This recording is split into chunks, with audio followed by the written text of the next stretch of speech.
This is Matt Hoots. I'm here with Ken Prescher. He's with Panasonic, and we're using their product on the Midtown greenhouse, and Sawhorse also uses their product standard in all of their houses. Now, besides their nice bath fans, they also have something called an ERV. Can you tell us a little bit more about the ERV and how it works in this climate zone? Certainly, Matt, and thank you for having us. The ERV, ASHRAE 62.2, now mandates indoor air quality. Panasonic was sensitive to that specification, so we introduced our ERV several years ago.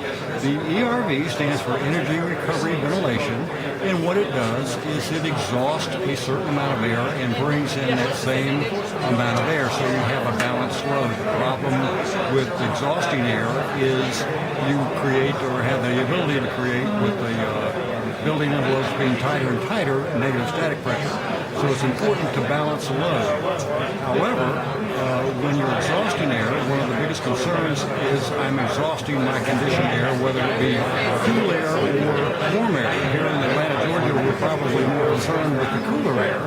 So what we have done, let me show you on the system. As you see here, we have an exchange where if we exhaust cool air, we strip out some of that cool air, and the warm air that we're bringing in, we now infuse that warmer air with the cooler air that's stored in our heat exchanger. Let me show you that. So that actually what you're bringing in is somewhat conditioned air, meaning that if you're exhausting 78-degree air, you're bringing in 90-degree air, you're actually going to infuse that 90-degree air with about 10 degrees of cool air, coolness.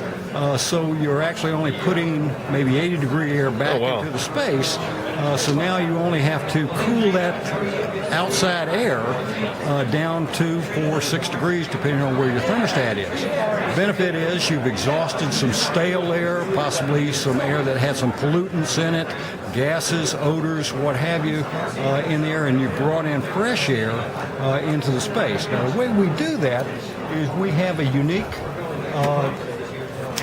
air exchanger here, and this is where all the magic happens.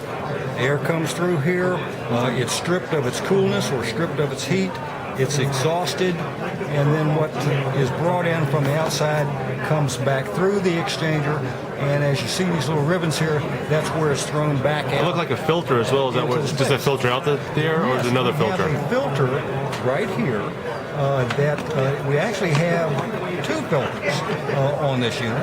This is the primary filter. The secondary filter is going to cover this, so the air that comes back in the room, if there are any dirt particles or dust particles in that air that actually made it through the heat exchanger, is going to be picked up right there. The unit is designed to fit right in between your ceiling joists, so 14 inches wide, go right in between the 16-inch ceiling joists. It has two 4-inch outlets here. One is actually an intake, the other is an outlet.